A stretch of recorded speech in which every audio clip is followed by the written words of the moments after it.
Today, are future Fed cuts now being peddled back?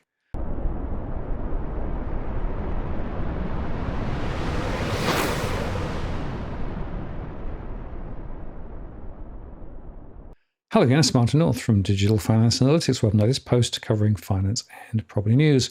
Well, this past week was a doozy in the markets as the Fed started to flip the switch on monetary policy, which took markets by surprise. Yields plunged and stocks and bonds prices soared. And this time it's more than the magnificent 7 stocks leading the charge. In fact, the Russell 2000 ETF has more than doubled the return of both the S&P 500 and the Nasdaq 100 over the last month. And the S&P Regional Banking ETF, which has taken the brunt of the bear's ire this year, it's still down year to date, was up 36% since the beginning of November. The market's feverish speculation about future interest rate cuts has further loosened the global financial conditions, storing up risks for euphoric stock and bond markets if central banks view the easy funding environment as a reason to hold borrowing costs high. In fact, both Goldman Sachs and Jefferies said long-short hedge funds, which take positions betting stocks will rise and fall, got hit hard after Fed Chair Jerome Powell's comments on Wednesday. Jefferies trading desk said that the long-short hedge funds on Wednesday and Thursday had their second worst two-day move ever, as long positions outperformed short bets. The investment bank analysed a metric called the long-short spread that shows the performance of long versus short trades. Goldman Sachs said systemic equities long-short hedge funds on Thursday had their worst day in roughly 8 years. Negative performance was driven by a squeeze in crowded shorts, momentum sell-off, and rally in high beta and high volatility stocks, the managing director at Goldman said in the note. The investment bank's global markets team said systematic long-short funds based on a computer-driven strategy were down 2.8% on Thursday. That's the worst single day since at least January 2016. The Goldman note pointed to crowded trades, mainly shorts, momentum, and volatility among key negative drivers, adding that there was high volatility. Still, systematic funds are still up roughly 13% on the year-to-date basis. In fact, on Friday, US equities gave back some of their weekly gains while the dollar advanced after New York Fed President John Williams told CNBC that it was premature to be thinking about a March rate cut. We view its comments as an effort to guide to a slower slope of normalization over several years, as well as a challenge to the strong market bets on March for the first cut. Krishna Guha, vice chairman at Evercore, said Guha views the first rate cut as more likely to come in May or June. Williams' Atlanta counterpart Raphael Bostic told Reuters he was only penciling in 2/4 percentage point rate cuts in the latter half of 2024. Swaps traders were eyeing as many as 6 rate cuts for next year. So in the end, the Dow Jones Industrial Average rose 0.15% to 37,305. The S&P 500 was down 0.1% to 4,719. And the Nasdaq Composite added 0.35% to 14,813. That's a record for the first time in 2 years. While US stock benchmarks lost momentum on Friday, the S&P 500 and the tech-heavy gauge both notched 7-week winning streaks. The S&P 500 has rallied more than 10% in less than 2 months, so some digestion of the rally is needed. Tom Essay, the founder of the 7 Report newsletter, wrote, that likely will come in the near term, especially if officials rhetorically push back on the market's enthusiasm in the next week or two. The US dollar rebounded against the basket of world currencies, but the index registered its biggest weekly drop in a month after the Fed's dovish pivot. And in contrast, the Fed's European counterparts maintained a tougher stance, which had boosted the euro and the pound on Thursday. The dollar index rose 0.63%, and the euro was down 0.88% to 1.0895.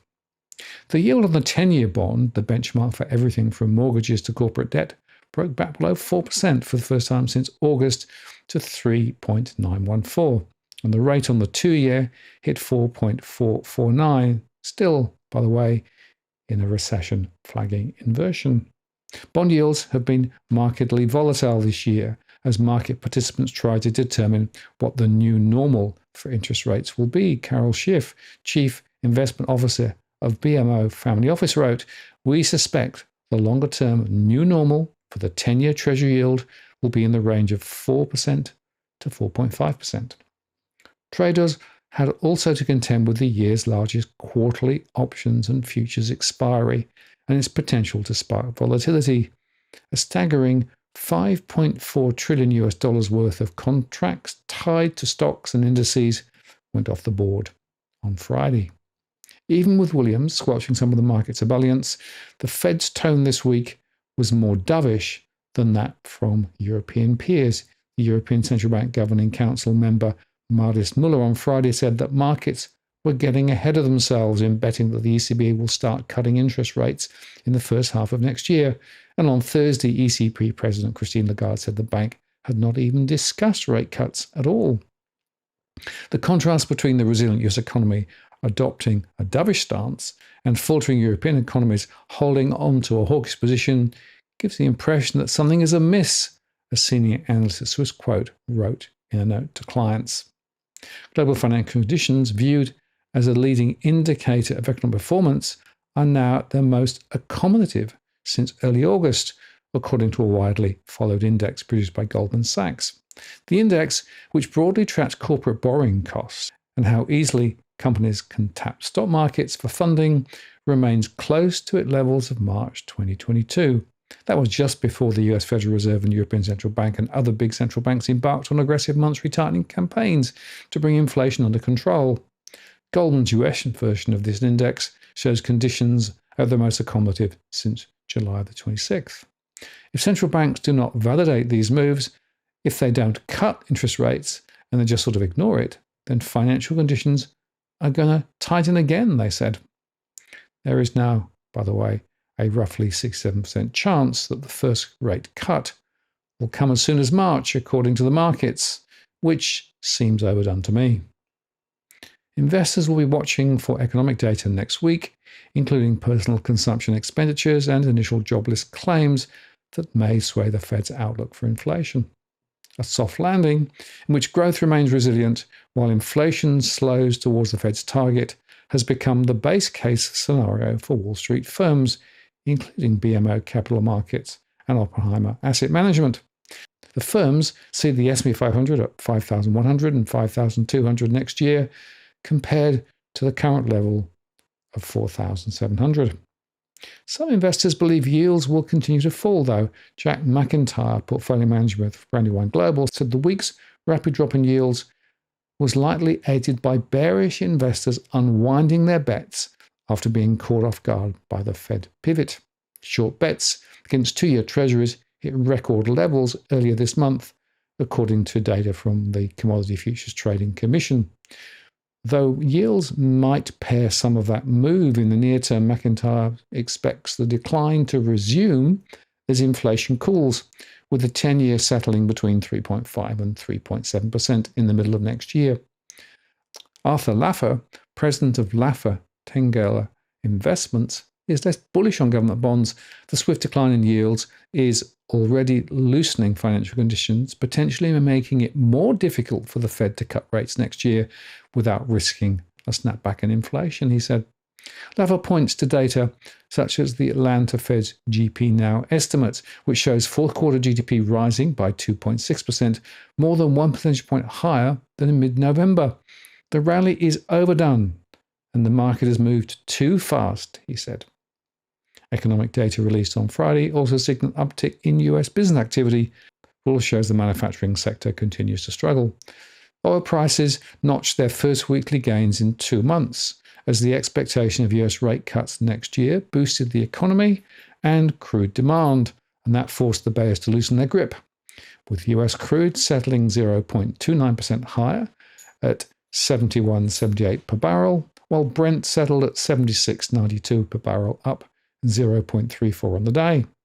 The potential for deeper rate cuts is expected to cushion the economy against possible slowdowns, keeping demand for crude intact in the US, the largest consumer of crude in the world, at the time when record US production has stoked excess supply concerns and weighed on sentiment.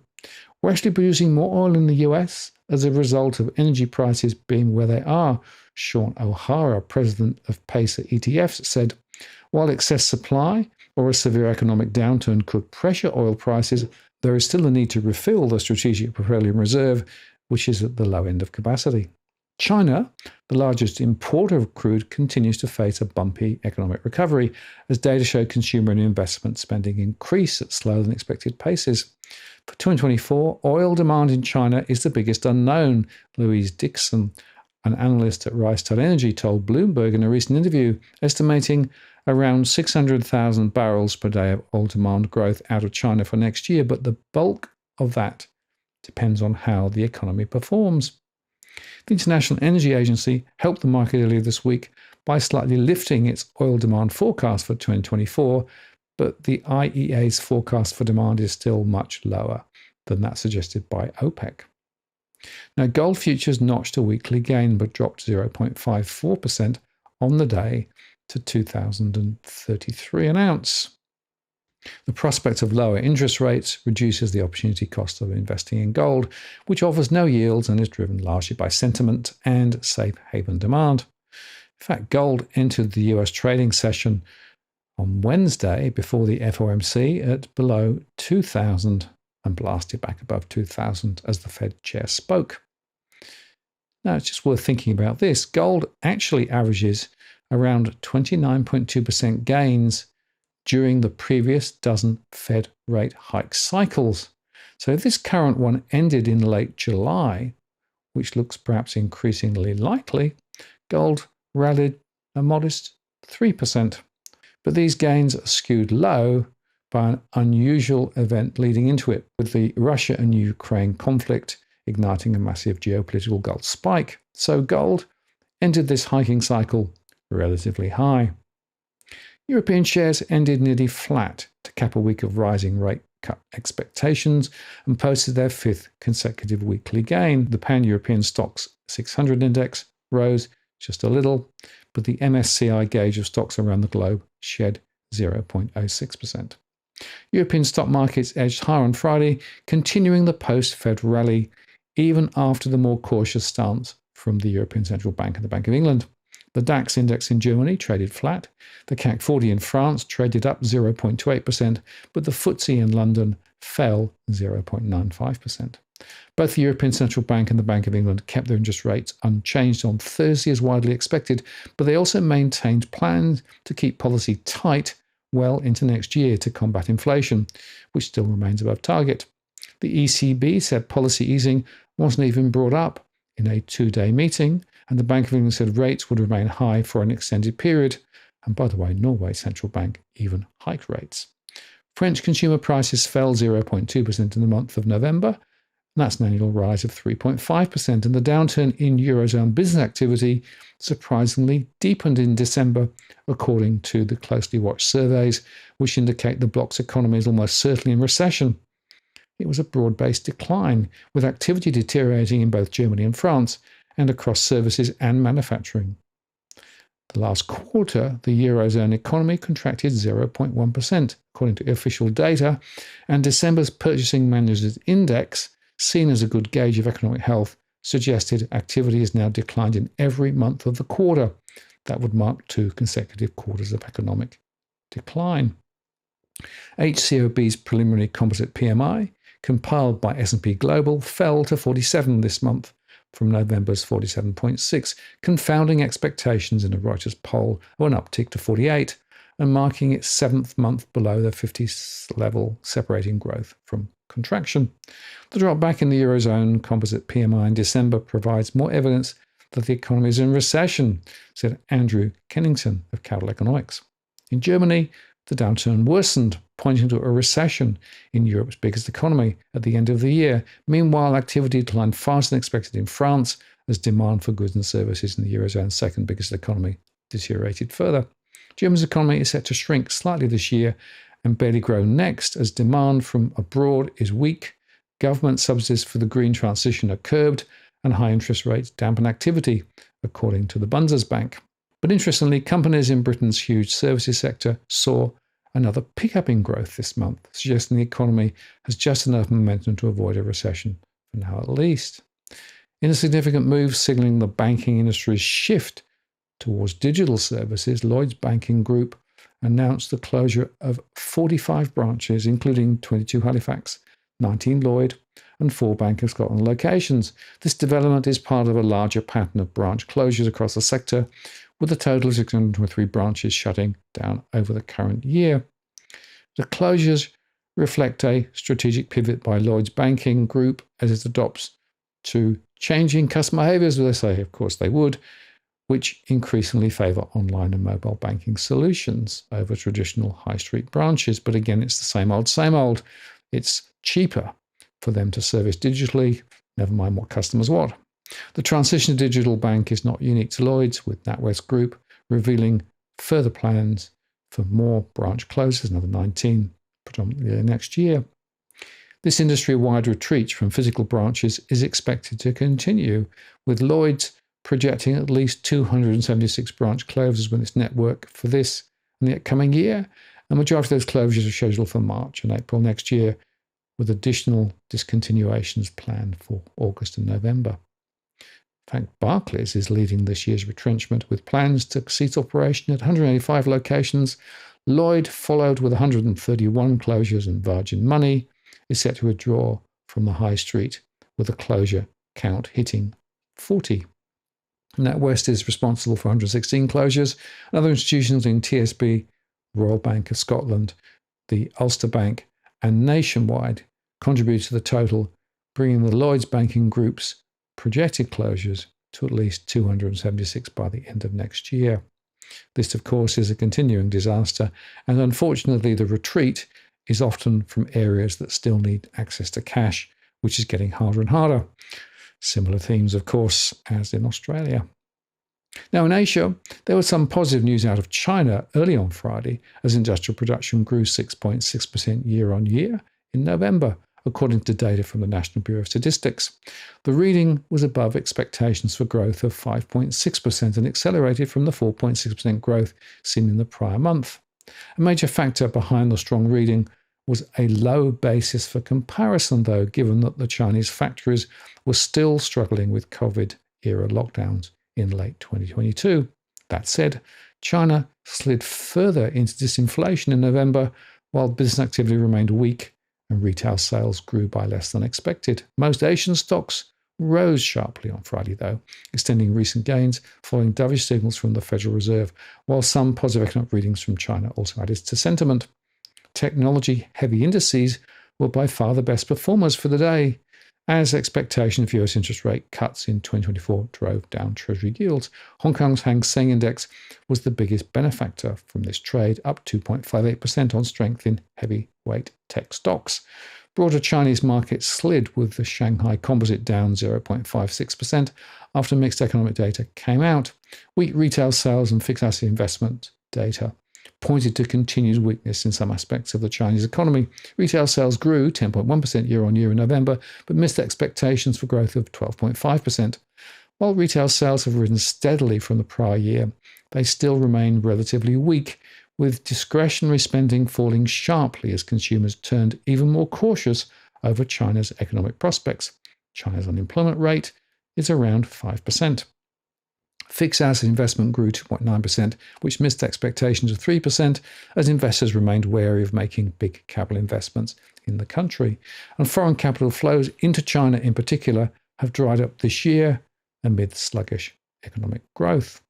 Persistent weakness in the Chinese economy has drawn increasing calls for more targeted fiscal measures from the Chinese government. A flailing property sector in the wake of several high-profile defaults has also presented more headwinds to the country, and ratings agency Moody's recently cut its outlook on China to negative and flagged a potential downgrade to the country's credit rating. But Beijing remains committed to its monetary stimulus efforts. The People's Bank of China injected about 1.45 trillion yuan, or about $200 billion US, into the economy through its medium-term lending facility on Friday. The move also indicated that the PBOC planned to keep its loan prime rate unchanged at record lows next week. Broader Asian markets advanced, extending gains from the prior session as the Fed said it has done raising interest rates and cuts will come through 2024. The move points to improving global liquidity levels, which are bound to draw more capital flows into risk-driven markets. Japan's Nikkei 225 added 0.93%, with the focus turning to a Bank of Japan meeting on Tuesday. The central bank is widely expected to maintain its ultra-dovish stance, presenting a positive outlook for local stocks. And data on Friday showed Japanese manufacturing activity shrank more than expected in early December, while services sector activity improved.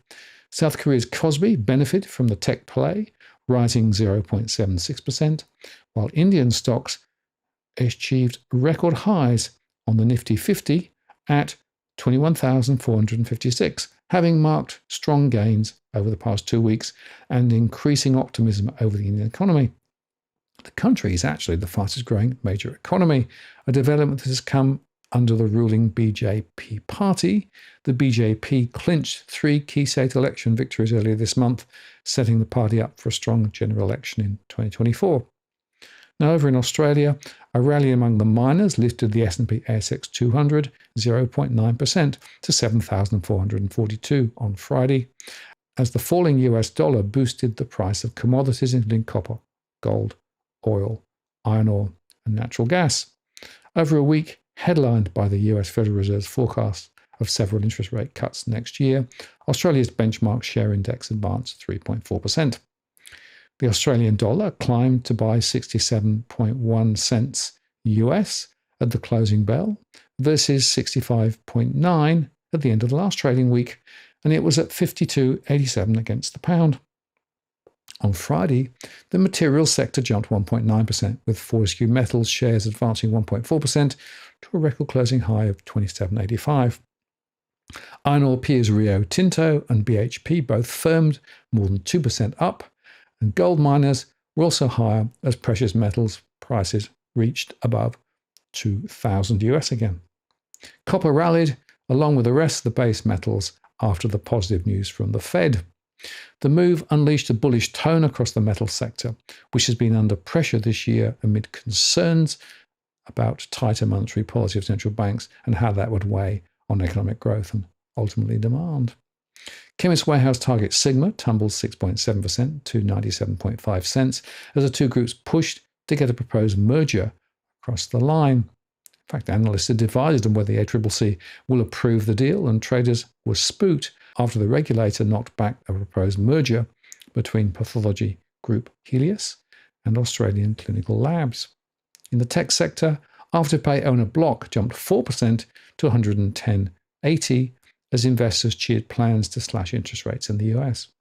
And heavily shorted lithium play Pilbara Minerals jumped 2.9% as the battery metal price rallied. Finally, in crypto, the prospect of an ETS in the US has been the subject of intense speculation and anticipation among cryptocurrency enthusiasts and investors. In a recent turn of events, the possibility of approval appears closer than ever after comments from Exchange Commission Chair Gary Gensler. Gensler has indicated a significant shift in the SEC's approach to Bitcoin ETFs, acknowledging the influence of recent court decisions. We had in the past denied a number of those applications, but the court here in DC weighed in on that, he said during a CNBC interview. This acknowledgement suggests that the regulatory body is reassessing its stance and could potentially be more open to approve a Bitcoin ETF. The implications of such a shift are substantial. An SEC-approved ETF would provide a regulated and accessible means for institutions, retail investors to gain exposure to Bitcoin without the complexity of direct cryptocurrency ownership, such as wallet management and security concerns. And moreover, his comments come amid concerns about the prevalence of fraud and compliance issues within the crypto sphere. There had been far too many fraud and bad actors in the crypto field, Gensler emphasized. He pointed out the widespread non-compliance with not only securities laws, but also with regulations around anti-money laundering and the protection of the public from malicious entities. Despite these concerns, Gensler's recent remarks about taking a new look at ETFs based on court rulings signal a potential change in the wind for cryptocurrency regulation. The SEC's acknowledgement of the need to revisit previous decisions indicates a recognition of the evolving nature of the market and the legal landscape. And while Gensler avoided directly mentioning Bitcoin ETFs, he referred to crypto securities. And of course, the crypto community sees this as a signal of impending regulatory progress. An improved Bitcoin ETF would be a monumental step forward for the cryptocurrency industry, offering legitimacy and stability in a market that has been historically volatile and very uncertain. And Bitcoin was at 42,233, down 1.44% and off recent highs. So standing back, you can see here the crosscurrents are still there. Will the Fed cut as fast as was indicated just on Wednesday, or will it take longer? And what of all those short and long positions that may be out of position now? And of course, some economies, including the UK and in the Eurozone and China, still look wobbly. And Australia, well, there also the economy is looking pretty weak, and we think that 2024 will be a pretty bad year down under. So, all to play for as we come up to the end of the year. Expect more volatility over the next couple of weeks. Expect potentially further highs to be reached on the markets, but probably hopium is still too strong and needs to moderate. Watch for a downturn in the first quarter of next year. I'm Martin North from Digital Finance Analytics. Many thanks for watching, and I'll see you again next time.